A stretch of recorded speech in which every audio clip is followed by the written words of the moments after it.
Nosotros, por Argentina se le decía el bicho. Entonces empezamos a jugar con me sale el alien. Entonces yo sé que voy a convivir con eso, donde esté.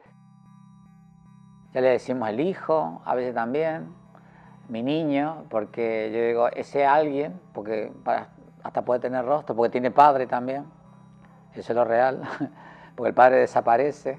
Entonces, claro, mi historia es porque yo me empecé a liar con un tío casado, me confié en él y el tío, cuando yo se lo dije, desapareció. Entonces es escena de mujer abandonada, madre soltera. Pero bueno, a mí el humor y visualizar eso yo creo que ayuda muchísimo también a quitarle todos los miedos del mundo.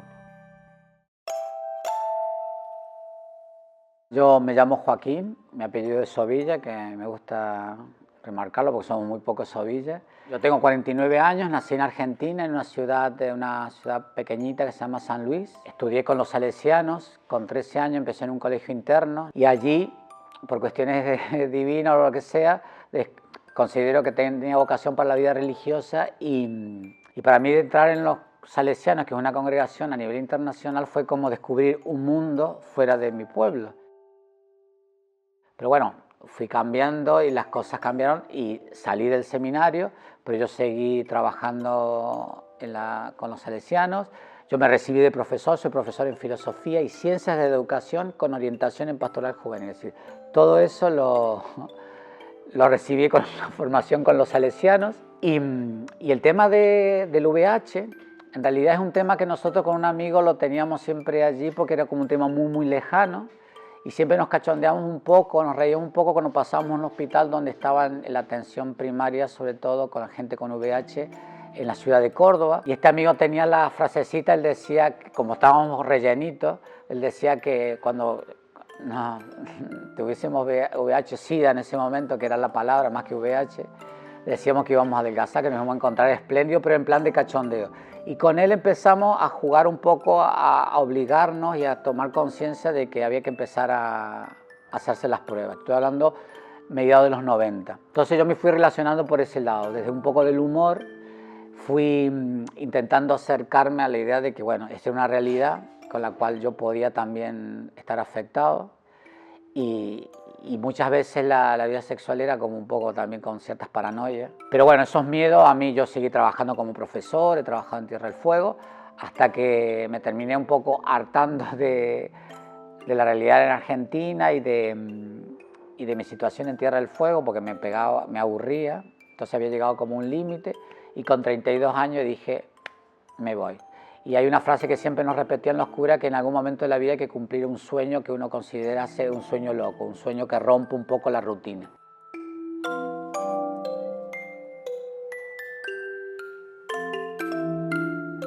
Y nada, mi hermana se había venido aquí con su familia y dije, un día me levanté en el mes de marzo, yo había empezado las clases a trabajar y dije, ¿por qué no yo? Y ahí descubrí Sevilla, descubrí geográficamente dónde estaba Sevilla.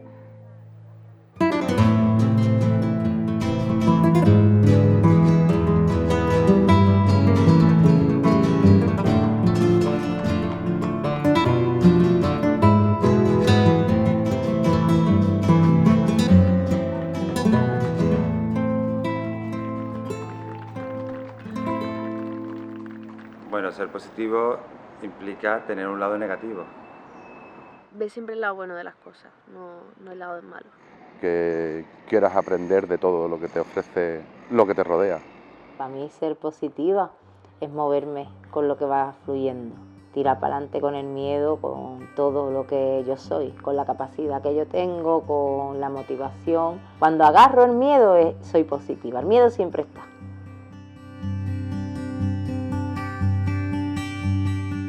Bueno, ADARA es un centro comunitario de VIH y otras ITS.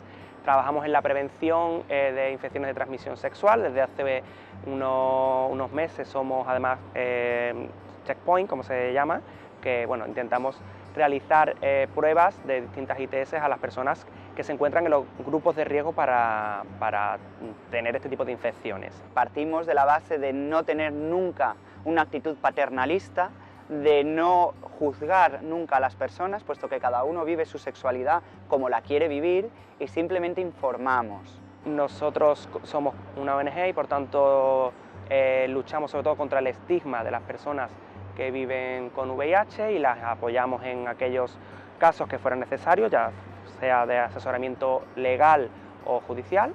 Derechos laborales, el problema con los seguros de salud, problemas para visitar otros países, derecho a la confidencialidad, derecho a no tener que comunicar su estado serológico y sobre todo es cuando alguien de su entorno lo ha contado, qué herramientas tiene para defenderse, para que pare si lo ha comunicado en redes sociales, porque muchas veces novios despechados, rupturas de pareja, pues una de las armas malas. Ahora voy a contarle a todo el mundo que tiene el SIDA. Sabemos que los medios de comunicación y la población en general suele tener cierto morbo, cierto gusto por expresar alarma, alerta y bueno, un poco el enfoque de captar la atención es algo que provoque alarma. La palabra SIDA provoca mucha más alarma o mucha más alerta, ¿no? O es más visual que la palabra VIH, aun cuando en ese momento estamos hablando de dos cosas completamente distintas, como el día y la noche. Son elementos muy distintos, ¿no? El VIH sería el virus de la inmunodeficiencia humana, que es el que provoca el SIDA siempre que no se trate. Entonces hay personas que viven con el VIH pero que nunca van a desarrollar una fase de SIDA gracias a los tratamientos que existen hoy en día y que son muy efectivos y que impiden que el virus se expanda y genere ningún tipo de problema. Por tanto, no es lo mismo decir que una persona tiene SIDA que una persona tiene VIH. Desde que se descubrió aquí en España el virus del VIH, que simplemente se llamaba SIDA y se trataba SIDA y era SIDA y SIDA y SIDA, se ha creado una especie de rechazo, de estigma que cada vez más se ha ido aumentando, pero por la falta de información. Soy educador sexual en Adara, desde hace un tiempo. Fui primero voluntario, como prácticamente todos los trabajadores de Adara, porque bueno, esto suele ser un trabajo bastante vocacional, ¿no? Entramos todos como voluntarios porque generalmente nos ha servido en nuestra vida. Yo entré a hacerme la prueba Adara con todos los nervios que te puedes imaginar que conlleva pues algo así, ¿no?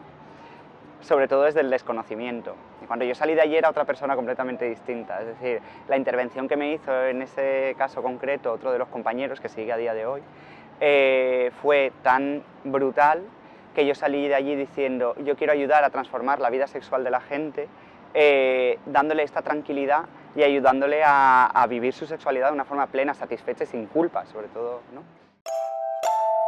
Soy Jesús García, presidente de Adara. Llegué al mundo asociativo a partir de mi propio diagnóstico de VIH. Bueno, mi llegada al mundo del VIH pues fue como la de casi todo el mundo. Una prueba fatal. Un buen día te dicen tienes VIH, te tienes que enfrentar a eso. Ese día pues recibí la ayuda de mi compañera Reyes, que es para-hospitalaria en el Virgen del Rocío. El programa de PAR es un programa de atención a la persona recién diagnosticada y sirve para empoderarlo de alguna manera en todas aquellas partes que no son la parte médica. Reyes me comenta que hay un grupo de autoayuda de personas que viven con VIH en la asociación y esa misma tarde fui a ese grupo de autoayuda. Y para mí pues fue llegar a Dara y empezar a ver el mundo del VIH de otra manera. Claro, tú ya empiezas a ver que existe una realidad más allá de la muerte, ¿no? Que es lo que tú en ese momento, en el momento del diagnóstico, es lo que ves. Muerte, te acuerdas de Freddie Mercury, de Ross Hudson, de todo lo que, sobre todo las personas que vivimos en aquella época. Hoy en día ha cambiado mucho, ¿no? Y bueno, y me quedé, empecé como voluntario ya, pues cogía el teléfono algunas veces, iba, pues que si había una pegada de carteles y bueno, poquito a poco pues te vas implicando y llega un momento en el que te toca ya pues pasar a formar parte de la junta directiva, en la que llevo ya pues, si no me equivoco, 4 años. Yo trabajaba entonces en una constructora de administrativo. Lo primero que hice fue llamar a mi jefe y decirle que no podía ir, al trabajo porque me acababan de dar un positivo de VIH. Y a partir de ahí pues se lo conté a todos los que eran mis amigos, Avisé a toda persona con la que había tenido contacto sexual, que pienso que es una responsabilidad porque, bueno, si has tenido contactos sexuales con determinadas personas, pues creo que es importante que esas personas también tengan la oportunidad de testarse para saber si están infectados o no. Y, vamos, por supuesto tuve que pasar por mi periodo de duelo. El periodo de duelo, eso no se lo quitan a nadie, se diera un diagnóstico hace 20 años o se da un diagnóstico hoy. Hay un proceso en el que pasas por una etapa un poco de culpabilidad, sentimientos de odio, sentimientos de impotencia, pero bueno, esa parte entra dentro de lo que es la normalidad, como una cosa normal, porque durante un tiempo va a ser una normalidad que tengas picos de subida, de bajada, pero todo esto se llega a normalizar y a incorporarlo a tu vida de forma natural, ¿no? Pues mira, aquí somos varios compañeros los que actuamos como iguales, que se llama, o educadores entre iguales, ¿no? Y sobre todo en ese primer impacto lo que intentamos es que la persona primero tome conciencia de lo que hay, ¿no? Porque es un momento de golpe, de shock, por mucho que algunas personas se lo esperen y tal, cualquier noticia de salud siempre es inesperada. Puedes estar fumando toda tu vida, pero cuando te dicen tienes un problema por el tabaco, entonces te lo tomas como ¡ay! Como si no hubiera fumado nunca, ¿no? Pues con el VIH pasa igual, ¿no? En el momento en que te dan la noticia que eres VIH positivo, pues hombre, lo primero que tienes que hacer es reposar esa noticia, ¿no? Y tomar conciencia de ella. Hay personas que se quedan sin saber qué decir, en blanco, en silencio. Hay personas que se ponen a llorar, hay personas que se desmayan, hay personas las reacciones son muy distintas. Y lo principal es respetar el espacio de esa persona, respetar su silencio, respetar su lloro, estar para acompañar, pero respetando, desde el respeto. En un principio, mi reacción al VIH fue de negación y de no querer convivir con él, hasta el punto de que nadie sabía nada, evidentemente, en aquel momento, desde que recibí el diagnóstico, hasta el punto de querer dejar de vivir. Ahí fue ese momento en el que quise quitarme la vida, en el que reaccioné, gracias a que un buen amigo se enteró en ese mismo momento, porque me preguntaba de qué me pasaba y yo no contaba nada y estaba ausente durante mucho tiempo desde que fui diagnosticado. El que me guió y me ayudó hacia la luz, en este caso visitar a un psicólogo, un psicoanalista. Me pasé 2 años yendo a terapia para volver a ser yo, a llevar una vida dentro de la normalidad cotidiana de cualquier persona, social, sexual o laboral. O sea, que no tiene nada que ver el hecho de que tenga VIH o deje de tenerlo para que me pueda comportar de una manera o de otra en distintos aspectos de mi vida. Empecé a sentirme fatal físicamente, con un estado gripal brutal, y entonces fui al médico por pensando que podía ser diabetes, porque tenemos antecedentes familiares con diabetes, y nada, y ahí fue yo fui por una cosa y salió por otra. Y si me preguntas cómo reaccioné, porque en el primer diagnóstico había posibilidades que podía ser algo de cáncer, porque los datos que estaban dando, yo tengo antecedentes también en la familia de cáncer, y claro, frente al cáncer, y cuando me dice el médico, mira, lo del cáncer, lo del leucemia, cáncer, no hay nada, está negativo, pero hay una frase que a mí el médico no me gustó mucho, me dice, pero te tengo que dar una mala noticia, te ha dado positivo el VIH. A mí si es mala o buena, eso que me lo deje a mí, pero bueno, a mí esa frase me parece que no, me tiene que dar la información, punto. Yo ya lo que signifique para mí es una cuestión personal. Y nada, y me dice, pero no te lo esperaba. Le digo, mira, frente a la opción de leucemia y frente al VIH, yo 1000 veces elijo el VIH como... Y nada, y a partir de allí empecé automáticamente salgo del hospital y llamo a mi hermana. Entonces yo en ese sentido lo naturalicé con bastante rapidez, porque el miedo nuestro era otra cosa, era el cáncer.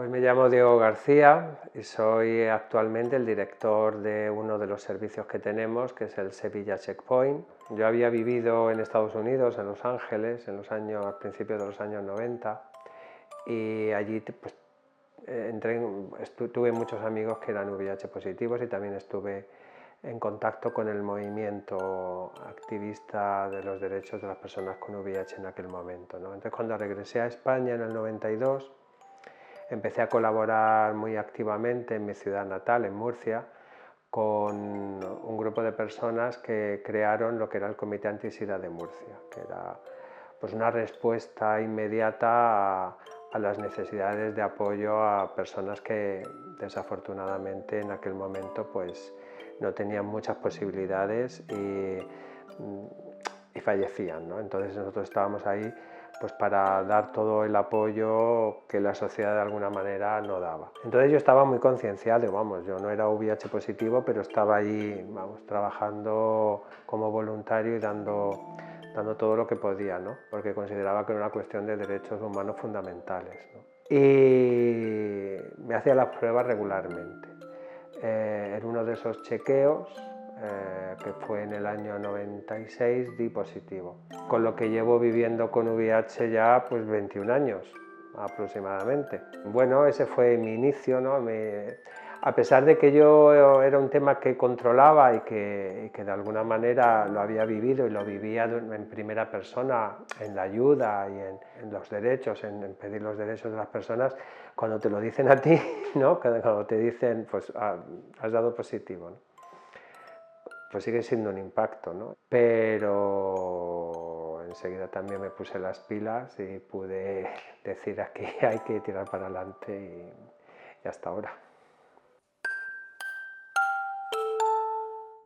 Yo afortunadamente se lo conté a mi familia, a mi círculo más cercano, padres, hermanos, y tuve el apoyo de ellos incondicional. Los eduqué también, les dije un poco de qué iba el tema, porque no tenían por qué saberlo. Y como yo era activista y era profesor de secundaria y tal, pues de alguna manera, como sabía que como funcionario, por un motivo así de salud, tampoco me podían echar de mi trabajo, porque me amparaban las leyes, entonces de alguna manera era muy visible, ¿no? Porque quizás yo tenía esa suerte. Me imagino que si hubiera dependido de un empleador que me pudiera haber despedido si se entera que soy VIH, pues la cosa hubiera sido distinta, ¿no? En mi caso yo por ejemplo, no tengo... Mi vida privada es bastante pública, soy un tío muy transparente en todo, ¿no? Entonces para mí no me servía lo de estar metido en un cajón. Yo lo primero es esta situación cómo la puedo hacer pública de manera que me afecte lo menos posible, porque no quiero ser un gay seropositivo metido en el armario de todos los armarios, o que la gente me vean como que estoy metido en un armario, porque además cuando tú ocultas algo te pueden atacar, pero cuando tú lo llevas por bandera no te pueden hacer ningún daño. No te pueden hacer ningún daño. A mí que una persona me diga sidoso, le digo, bueno, yo sidoso, tú inculto. Porque al final esa persona simplemente por llamarme sidoso, para mí ha perdido toda la credibilidad, porque adolece de lo más básico para mí, que es la formación. El motivo por el que no quiero ser públicamente expuesto a la cámara o a la imagen pública de todo el mundo es por miedo a que alguien pueda reconocerme y simplemente por motivos laborales. Como mi dentista sea seropositivo y no me lo diga, yo desde luego la denuncia que le puedo poner es chica, vamos.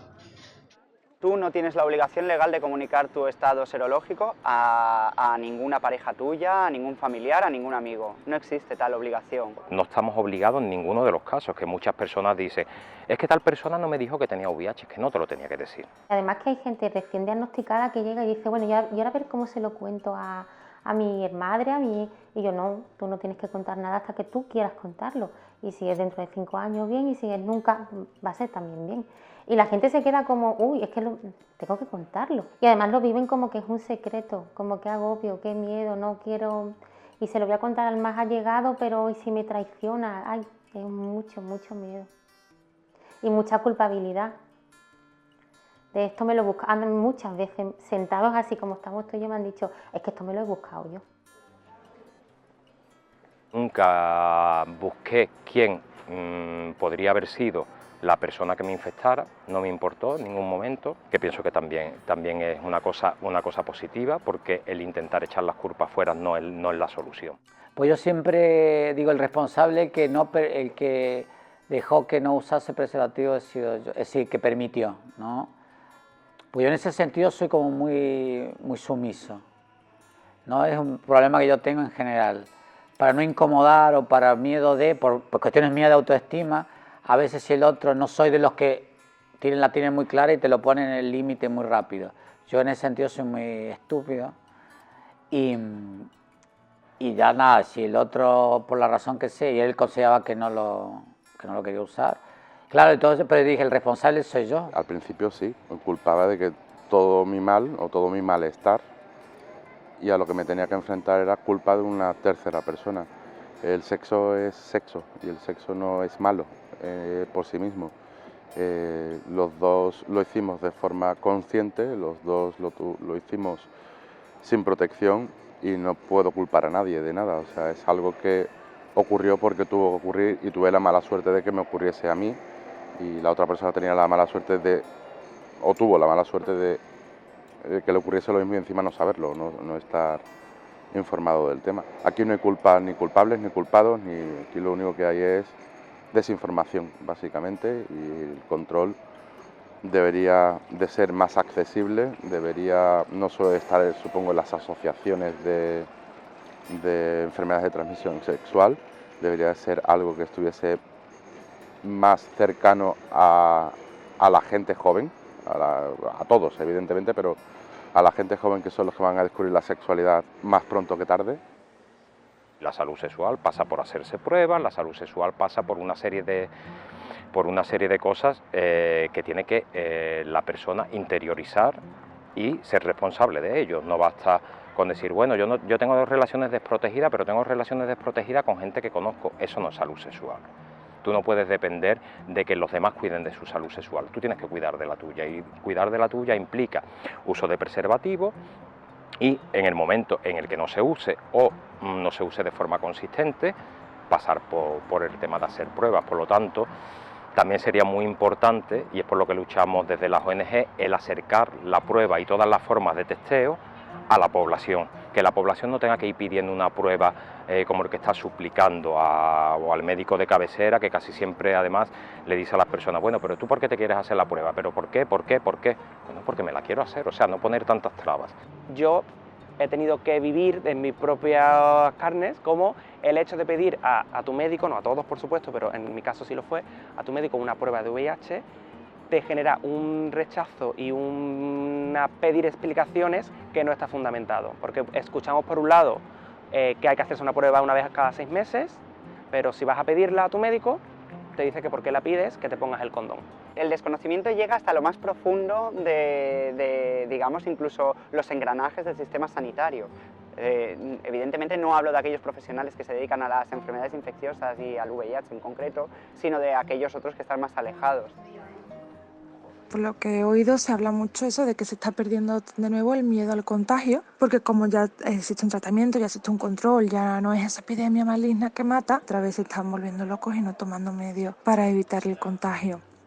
Se habla mucho de la palabra contagio con el VIH, cuando el VIH no se contagia, sino que se transmite, y que parece una tontería, pero que realmente aumenta el estigma de las personas que viven con VIH, porque si yo pienso que una persona que tiene VIH me lo va a contagiar, voy a tener mucho más miedo, porque no conozco realmente cómo se produce esa transmisión del virus. Existen distintas infecciones de transmisión sexual y algunas de ellas sí que son contagiosas, es decir, se transmiten por contacto, sobre todo las bacterianas tipo sífilis, gonorrea o clamidia. Por tanto, con contacto piel con piel, por supuesto de piel infectada, en este caso mucosas, se puede producir una transmisión, es decir, son de muy fácil transmisión.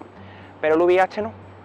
El VIH está catalogado aún en algunas zonas como enfermedad contagiosa y realmente no es contagiosa, es una enfermedad infectotransmisible, y para que se produzca esta transmisión entre una persona portadora y una persona negativa tienen que darse unas situaciones muy concretas, que es solo ante el contacto con fluidos infectados de las personas que no estén en tratamiento, ¿no?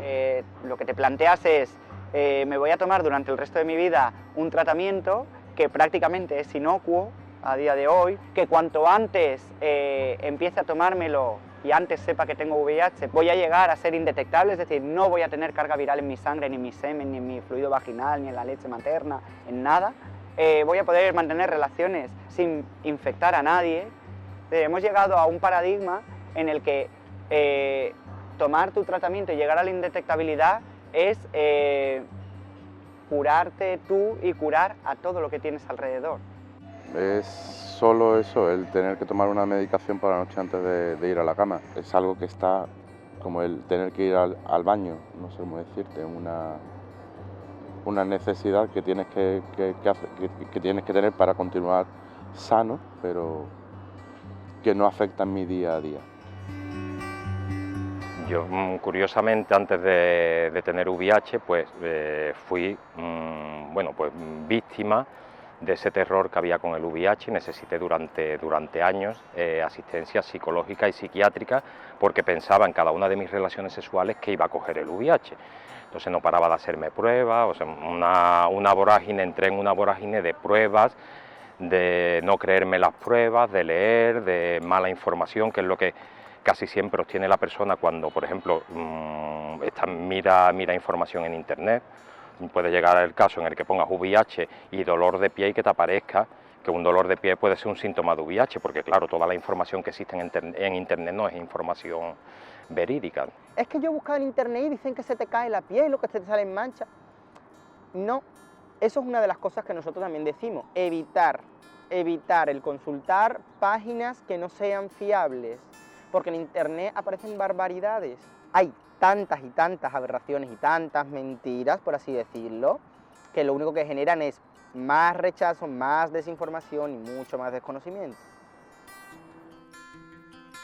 Hombre, si es que los estigmas del VIH son múltiples y variados, ¿no? Porque los estigmas son desde los relacionados con la sexualidad y el sexo. Porque desde pequeños nos han metido en la cabeza que el sexo es malo y como esto es consecuencia mayoritariamente del sexo, pues ahí nos salen los miedos, las fobias, es un castigo, me lo he buscado yo. Si encima le unes las drogas o el uso de sustancias, que también es muy estigmatizante, pues le añades otro estigma. Si le añades además que muchas de las personas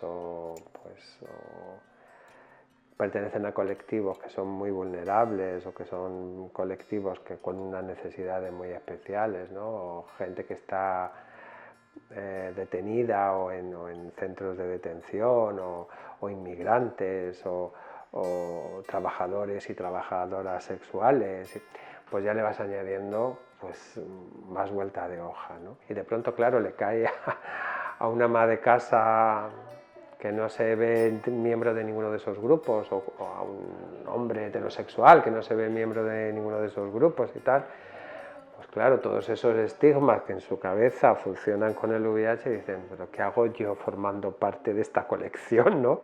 A mí sí me pasa que cuando voy a la consulta, que yo en la consulta convivo con gente con la cual yo socialmente no pertenezco, y ahí sí me entra como una cuestión de, yo digo, ¿por qué yo, entre comillas, que soy un tío socialmente clase media, estoy compartiendo con yonkis, con travestis en una situación muy... Ahí sí surgen todas las paranoias y los prejuicios que uno tiene y las fobias que uno tiene. Yo soy un tío, entre comillas, normal, que estoy constituido, tengo una vida social aceptable, de ciertos privilegios y estoy compartiendo con todos estos, ¿no? Y a mí eso me duele porque son reacciones mías frente a eso. Yo ahí sí genero yo siento rechazo hacia los que, pues yo digo, ¿por qué me ha tocado a mí esto? Porque ha follado como cualquier otro.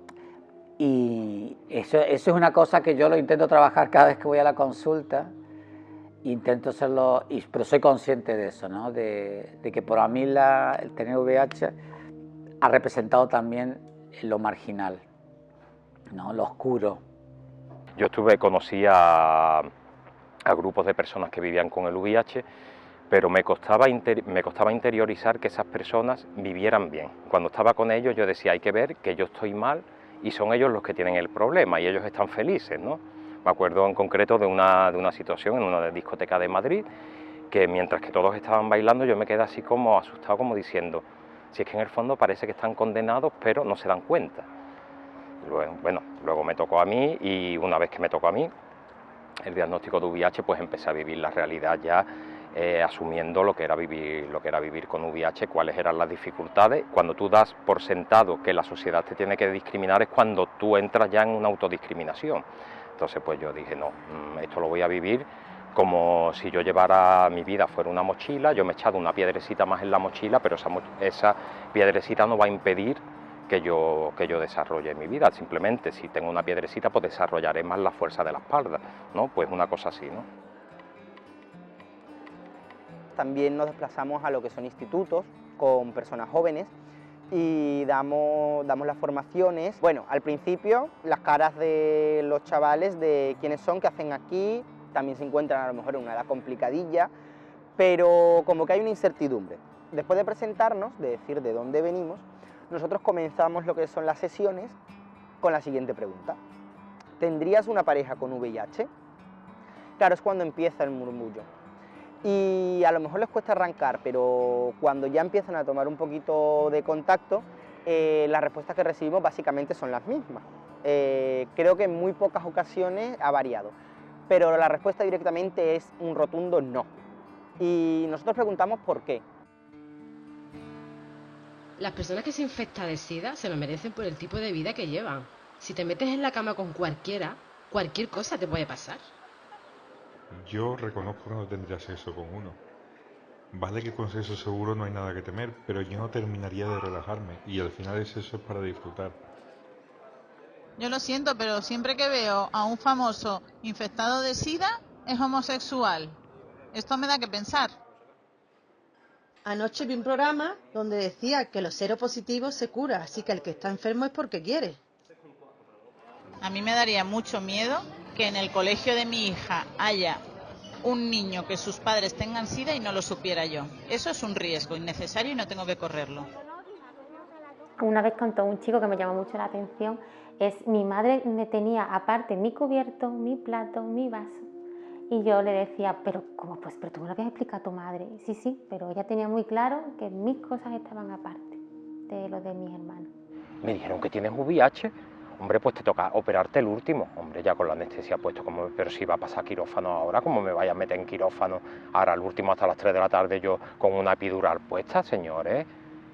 Vamos, pues nada, me dejaron para el último. Y eso hoy en día, en teoría, no se debería de hacer, pero en muchos protocolos hospitalarios todavía sigue. Toda esa discriminación que hay todavía en el ámbito médico, de gente que no conoce, ¿no? De enfermeros, de médicos que no conocen del tema y...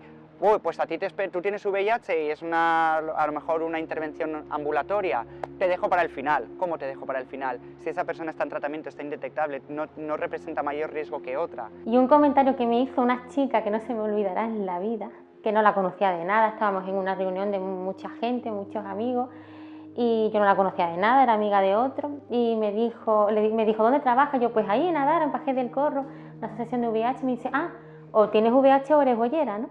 La gente te preguntaban si el VIH se podía transmitir por una picadura de mosquitos, si se podía transmitir por saliva, una cosa a la que se ha tenido tanto terror. Es muy difícil luego limpiar esa imagen.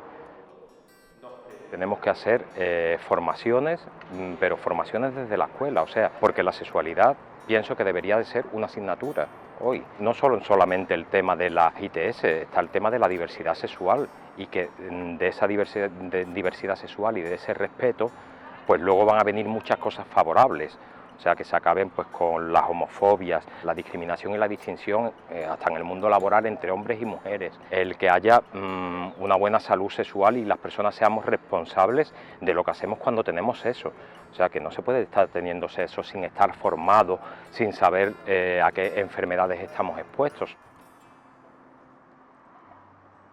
la verdad es que fui muy visible. Fui visible en mi trabajo, cuando empecé a tener que tomar medicación, pues yo me la tomaba allí en la sala de profesores, a ver, si me tengo que tomar las pastillas, pues me las tengo que tomar. No me las voy a tomar en el cuarto de baño, a escondidas. Porque además eran tomas muy complicadas en aquellos entonces, ahora es solo una pastilla, pero en aquella época era como 12, 15 pastillas a distintas horas, unas con comida, otras sin comida, unas machacadas, otras sin machacar, era como muy complicado, ¿no? Entonces tú tenías que llevar un control exhaustivo de las tomas y todo. Entonces yo no podía estar ahí escondiéndome cada vez que me tenía que tomar una pastilla, o sea, lo tenía clarísimo. Sí que por parte de los profesores hubo de todo, ¿no? De los compañeros ahí en la sala de profesores, había desde los profesores que empatizaron y estaban ahí, ¿no? Y se veían que eran, vamos, que no te rechazaban en ningún momento, y luego había un grupo de profesores que como si estuvieran viendo a Satanás, era una cosa como que te huían y todo, ¿no? Y bueno, lo típico que te puedes encontrar, ¿no? en el desconocimiento, ¿no? Me veo como que estoy en una situación muy favorable, muy favorable para dedicarme a ser persona visible en el mundo VIH, porque claro, se necesitan personas visibles. Hablamos del VIH que no te limita para nada, hay personas que tienen que ser el ejemplo de eso, porque si no existen, ¿en qué se apoyan los demás, ¿no? Entonces pues decidí pues pasar a la acción, ¿no? Convertirme poquito a poco, me fui formando, me fui convirtiendo en activista. Te das cuenta de las cosas que no funcionan y que habría que cambiar, tanto a nivel social como a nivel asistencial, como a nivel de organizaciones. Entonces, bueno, pues te pones a trabajar, ¿no? para ir quitando barreras. No dejas de ser un personaje público, te conoce mucha gente, y yo creo que es normalizar absolutamente. Estás en un ámbito público, tenés contacto con mucha gente, y que la gente que te conoce y sabes que estás trabajando en una librería, le digo, eso visibiliza muchísimo y normaliza muchísimo esto, y ya en función también de lo que tú quieras transmitir. El tema del VIH es un tema de todos, y yo en mi caso digo, mira, yo no soy ni mejor ni peor porque a mí me ha pillado por tener sexo y punto. Entonces a mí cuando me piden hablar del VIH, digo, mira, yo lo primero que le he quitado a todo esto es la carga moral al sexo, porque yo soy un tío que cuento con bastante descaro en mi vida sexual. Yo soy un tío que voy a la sauna casi cada semana, entonces yo le he puesto la parroquia. Entonces yo me hago mi visita semanal a la parroquia, que entonces ya es un código entre los amigos y entre la gente, que mi visita en los días libres es el de la parroquia. Para mí, le digo, el sexo es una actividad como el que se va al discotequeo, el que se va al súper. Entonces yo vivo con naturalidad el sexo, lo practico en el lugar que a mí me apetece, y lo único que intento es que cuidarme yo. Primero, la medicación hoy es hiper efectiva. Yo tengo una calidad de vida muchísimas veces mejor que antes. Lo único es eso, tener la constancia día a día de tomarte tu pastillita, lo que corresponda. Yo creo que todos sabemos que una de las formas más seguras para evitar una infección por VIH es utilizar el preservativo. Pero la realidad es que la gente no utiliza el preservativo, o al menos no lo utiliza siempre y en todas sus relaciones sexuales. Por tanto, aquellas personas que deciden no utilizarlo, da igual que yo se lo diga, que yo se lo cuente o que yo se lo ofrezca, porque ya lo conocen y no lo están utilizando.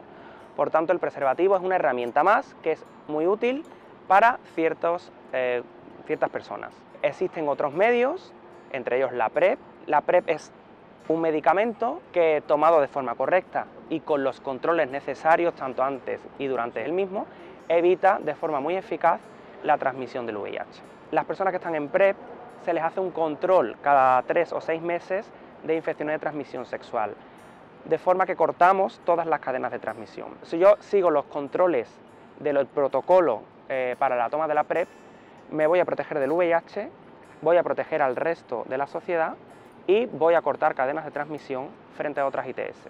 La PrEP, por desgracia, no está aprobada en España, sí en otros países como Reino Unido.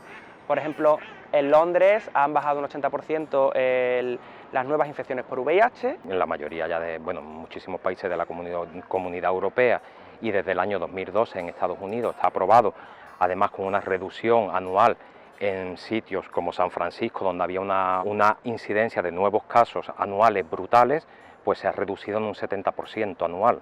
Entonces, desde las ONG abogamos porque en España se implemente ya esta técnica que está dando tan buenos resultados. Y bueno, en Adara estamos dentro de un programa de monitoreo de la PrEP y tenemos ya a 89 personas tomando PrEP, pues con unos resultados maravillosos.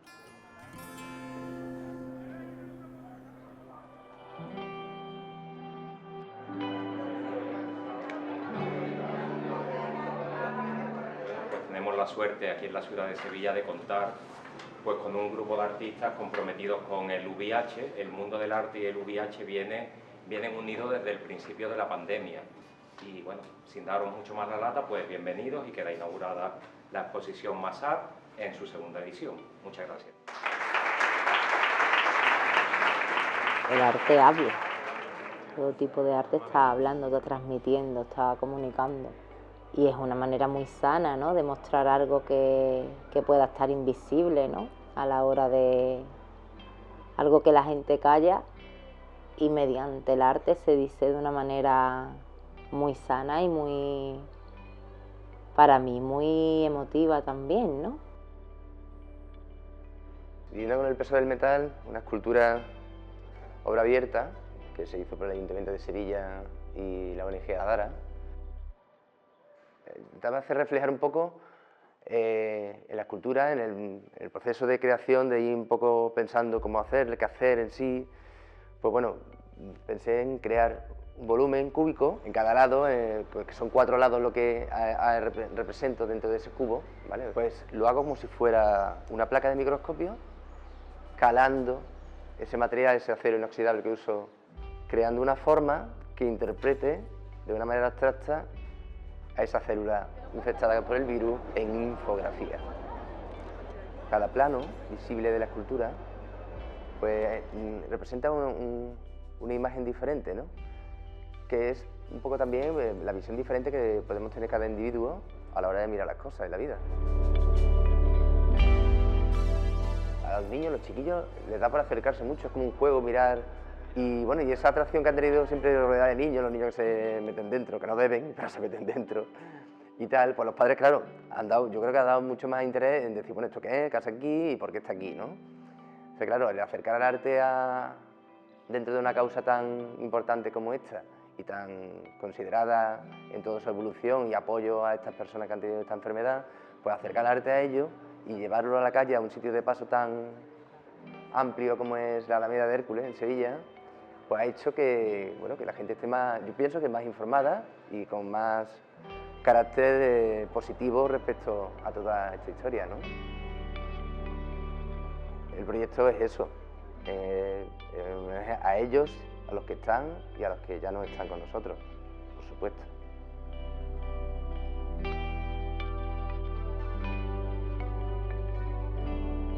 A mí me llamaron desde la asociación Adara para colaborar con ellos en torno al VIH. Entonces yo, cuando a mí se me expone esto, lo vi como una manera de sacar luz a la parte de la mujer. A la parte de la mujer que la veo como muy apartada, ¿no?, del mundo del VIH, y hay muchas mujeres que también tienen VIH. Y hay que darle voz y hay que darle movimiento, ¿no?, también. La figura que he llevado a la exposición se llama Toñi. Está hecha de cartón, de cartón reciclado, vamos, y con acrílico. Está pintada con colores fríos que para mí simbolizan, bueno, pues la lejanía y la frialdad que hay entre la gente con VIH y la sociedad. De sus pies y de sus manos cuelgan unas cuerdas rojas, y de esas cuerdas rojas hay puestos con cartón etiquetas y pone distintas palabras, ¿no? Pone, por ejemplo, poderes y poderosos, lucha. La palabra lucha a mí la quería poner en esta obra porque es como... Yo antes decía, es que la lucha, siempre estoy luchando para alcanzar cosas, luchando. Y lo veo como una palabra para mí un poco problemática, porque es como, yo quiero dejar de luchar y empezar a vivir y a disfrutar el camino Las etiquetas que lleva Toñi colgadas es como el peso que ella tiene, ¿no? Exclusión, desinformación. Hay varias palabras que a mí me movían en esta obra. Además de llevar la figura de Toñi en cartón, voy a llevar a una chica que hace danza contemporánea, que de hecho es mi profesora de danza contemporánea, y ella va a bailar y va a darle vida a Toñi. Y se va a mover por el público y va a estar ahí en vida, bailando.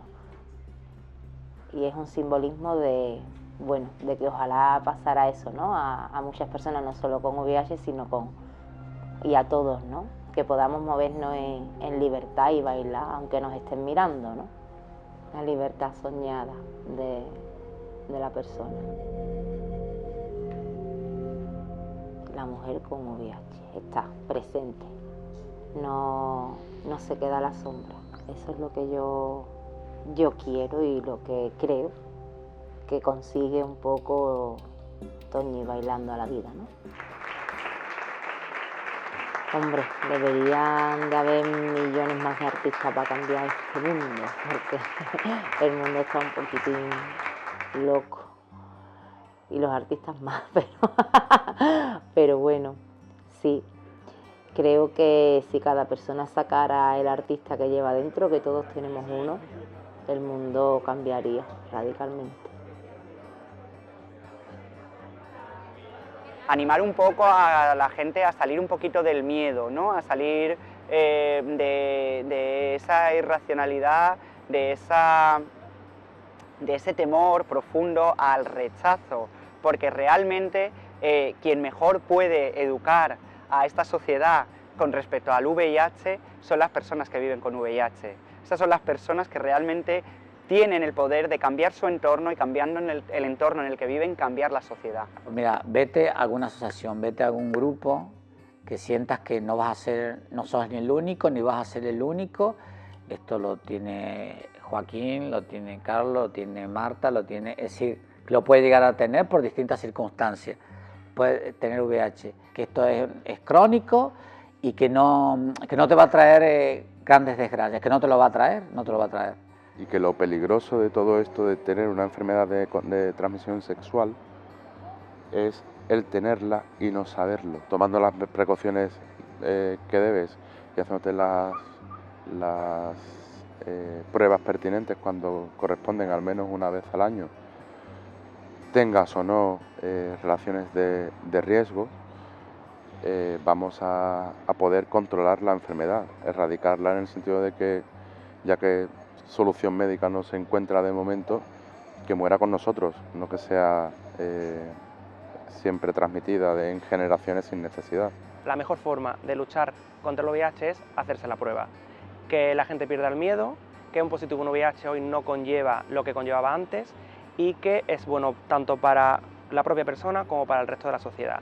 Si todas aquellas personas que están en riesgo se hacen la prueba, acabamos con el virus. Después de la formación que damos, después de los conocimientos que acercamos, las situaciones que les ponemos para que ellos a lo mejor reflexionen, el cambio, por lo menos allí en ese momento, se nota. Porque también terminamos las sesiones preguntando, ¿y ahora tendríais vosotros una pareja con VIH? Y la verdad que en muchas, por no decirte en todas las ocasiones, ha cambiado esa respuesta. Creo que sí, a día de hoy, sabes que las cosas hasta que no pasan no sé cómo te lo vas a tomar. Sí, 100%, mientras sea también responsable con el tratamiento y que sea indetectable de todas maneras, o sea, sí. Hombre, evidentemente si mi pareja, que es mi pareja actual, tuviera VIH no voy a dejar a mi pareja. Sí, podría, teniendo las precauciones obviamente físicas. No tendría ningún problema. Una persona como otra cualquiera, sí. La evidencia científica ha demostrado ya hace mucho tiempo que una persona con VIH en tratamiento a la que no se le detecta el virus en sangre... Vivimos esperando que la sociedad, que el mundo que nos envuelve cambie para cambiar nosotros, cuando es más bien al revés. La sociedad y el mundo en el que te mueves no cambia hasta que no cambias tú. Primero cambias tu actitud frente a la vida, primero cambias tu comportamiento y a raíz de esos cambios tuyo, mío, de él, esos cambios de actitud, cambia la sociedad en la que te mueves y cambia el mundo. El VIH a mí el destino lo puso en mi camino. Es una de las cosas, o sea, aunque pueda parecer raro, el VIH es de las mejores cosas que me ha pasado en mi vida, y es de las mejores cosas que me ha pasado en mi vida por darme la oportunidad de conocer tantísima diversidad. O sea, me he entrevistado con personas a las que he ayudado, que en el fondo luego me estaban ayudando a mí. O sea, aquí nunca hay una ayuda solamente en un sentido, de todo el mundo se aprende algo, ¿no? Entonces, el tener que hablar con tantísimas personas, de tantísimos colectivos, me ha hecho empatizar mucho con muchas situaciones que yo antes no comprendía. No comprendía a una persona que estuviera en prisión por alguna causa grave. Por ejemplo, pues he tenido que ir a prisiones, hablar con gente que está en prisión y ponerme en el lugar de ellos. Entonces, pues a nivel personal ha sido un crecimiento impresionante. Entonces doy muchísimas gracias a la vida por haber puesto el VIH en este momento. Tengo una profesión preciosa, o sea, la profesión de poder ayudar a las personas eso no está pagado con nada, hace que llegue a mi casa, me siente feliz, duerma todos los días tranquilísimo, y bueno, me ha dado pues la oportunidad de ser feliz. Yo pienso que soy feliz y soy feliz como persona con VIH. No me gustaría en este momento ser persona que no tiene VIH. Yo es como que para mí no es urgente, no es urgente o no es una necesidad imperiosa de que me quiten el virus. Yo digo, ya es mi compañero de viaje y le digo, yo no, en buena hora para los próximos, pero en mi caso no lo veo como una necesidad, es una cosa que yo ya me he acostumbrado a vivir así, ¿no? ¿Este libro de tu caso qué? Yo soy un tío inmigrante, entonces, en esta ciudad, con sus peculiaridades, hemos montado un proyecto que yo creo que es rompedor, un proyecto que yo creo en la historia de esta ciudad no ha existido. Es una librería con 3 plantas, yo me siento un privilegiado de trabajar en un lugar como este, y yo creo, y yo soy consciente y quiero ser parte de aportar algo a esta ciudad. Y en eso venimos trabajando, así que esperamos durar muchos años, yo jubilarme en este oficio y ahí estamos, como caótica. Así que ahí estoy. Es curioso, sí, a mí me ha ayudado, ¿eh? Es algo que dices tú, joder, ¿cómo te puede enseñar? Porque tampoco es una enfermedad, porque yo nunca me he sentido enfermo, ¿no? Porque hay alguna vez que dices tú, ¿cómo te puede enseñar una enfermedad, no? Pero es que esto ni siquiera es una enfermedad, ¿no? Porque yo no he estado afortunadamente nunca enfermo por el VIH. Es un virus con el que vivo, pero que afortunadamente hasta ahora nunca me ha hecho enfermar. Y que no sé al final si moriré de VIH o moriré probablemente de cualquier otra cosa, y el virus será un compañero que he tenido durante toda mi vida y que tampoco al final me ha ocasionado la muerte. Pues primero me ha enseñado a ser mejor persona, porque en un momento de mi vida he tenido que tomar decisiones y creo que han sido las adecuadas. Y han sido decisiones que quizás si no hubiera tenido el VIH, pues no las hubiera tomado, ¿no? Hubiera sido más cobarde a la hora de tomarlas o hubiera sido diferente. Y me ha hecho ver la vida también de manera distinta. Me ha hecho ver la vida, bueno, yo creo que yo ya era una persona muy dada a lo social, ¿no? y a la ayuda y tal. Pero el VIH de alguna manera me ha hecho reafirmarme, ¿no? Como diciendo, hay cosas por las que merece la pena vivir y luchar y estar ahí y poner tu grano de arena.